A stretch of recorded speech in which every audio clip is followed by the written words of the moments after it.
they admitted her Tuesday night, and since then I haven't seen her. I tried to see her every day. You know, I slept in the parking garage the first night, and because they said that maybe at 9 o'clock the next morning that I would be able to go in. Well, since then, they said no. They've changed their mind. We're not going to let you in. We're hey guys, hey. So sorry about that. Come on. And so they said they're not going to let me in. They're not going to let my wife leave. They've got her in there, and they're not going to let her out. If she leaves, she cannot come back. And you know, that's what I told them. I said we could do different things. You know, they could have isolating tents. I can go in the hallway where other parents are coming and going every day, where I could look through the window and just check on her. But they're having none of it so far. You know, I've had a couple of people like James White's reached out to, and Congressman Weber's reached out trying to help, and still nothing so far. So, and I truly believe there's a lot of healing in just a voice that you're familiar with, that talks to you every day, that'll lift your spirits and maybe make you feel a little bit better.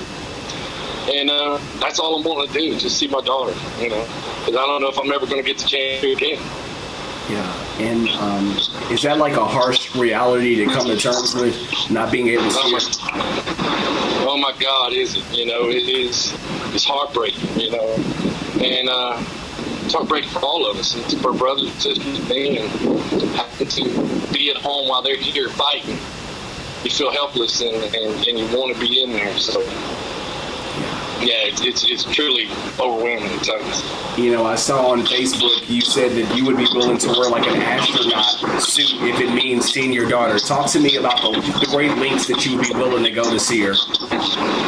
Yeah, you know, that's my only outlet right now. So I've reached out, and you know, just to see if I can find the right person to help me get in. You know, because that's all I want to do. I just want to get in and see my family. I want to give my wife a little relief and let her have, you know, some time to get out of the room, because it's truly inhumane, because you don't get to leave at all for anything. So, you know, I don't think that's right. And I know other families are going through the same thing. And if I don't get to see my daughter, maybe somebody else will get to see their daughter. You know, something I'm doing right now. So, yeah. And it sounds like, you know, these COVID restrictions are taking a toll, not just on you, but your entire family.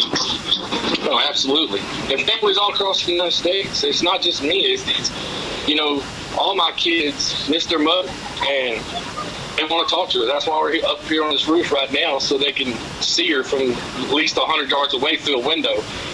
It's because they hadn't seen her since Tuesday. You know, and a 7-year-old kid, that's a long time to go without seeing their mother. And we don't know how long this is going to go on and how long she's going to be in there.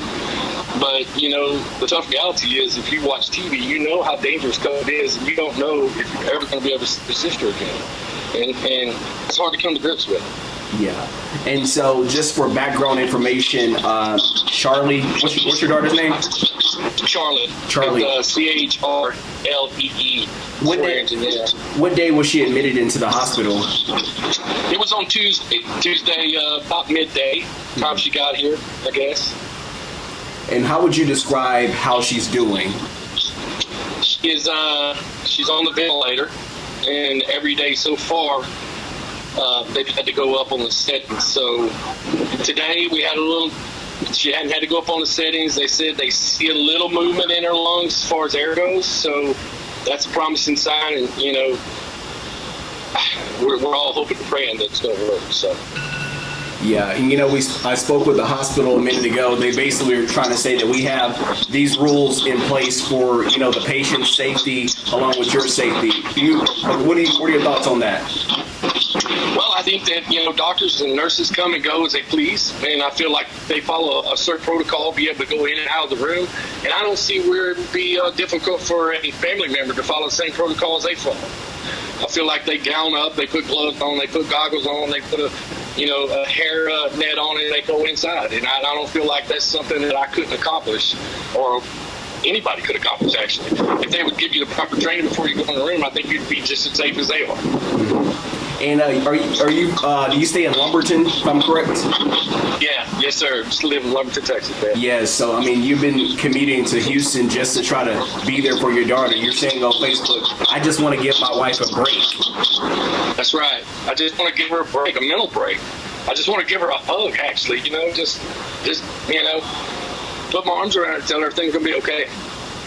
So. Has it been hard to stay optimistic over the past few days? It has. It really has. And, because you don't have no support. You have the support of the community, but you don't have the support of your wife. And you don't know what's going on.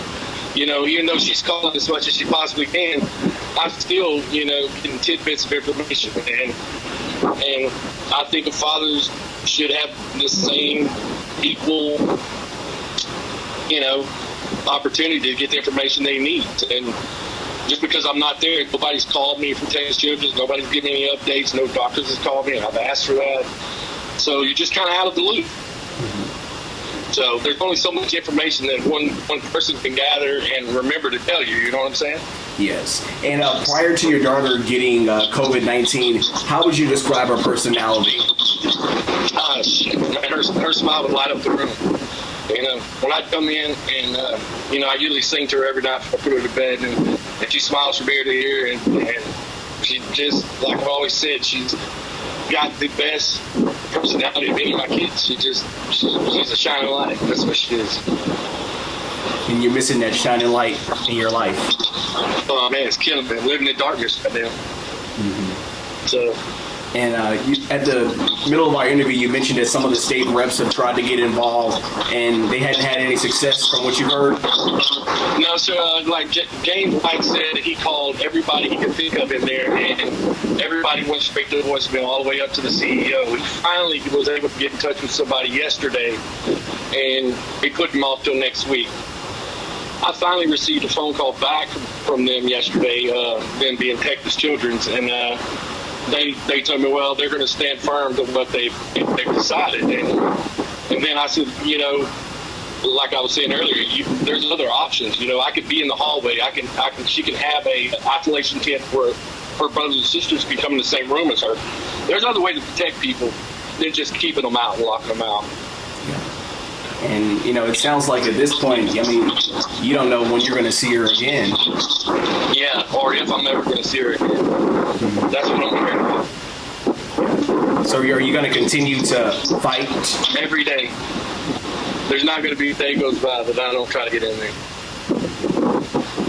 And, if Texas children were to see this story, what's your message to them? That, the people that are home that are locked out, their family too, and they got concerns, and there's other way to protect people other than just locking them out.